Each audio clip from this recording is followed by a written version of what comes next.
ఓ ఎవ్వరైనా విని నవ్వుతారు అని కాస్త కూడా బెదురైన లేదా అని ఆడపుట్టుకై అలుగుతోంది కదా నీ మీద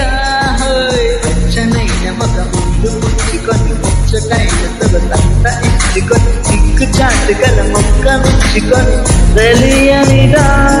సహజంగా జరిగేదే తగదంటూ తగువేంటే ఒక ఊసే వినబడతే కొట్టే పిటు మెంటే ఓ నరజా ఓ చానా చానా తన చిరునామా అడిగిత ప్రేమ చూపే ఓ చిన్నదానా ఓ చిన్నదానా అవుననమమ్మ ప్రతి మగ జన్మ విసిగెత్తక ముందే ఓ చిన్నదానా ఓ చిన్నదానా ఒకదా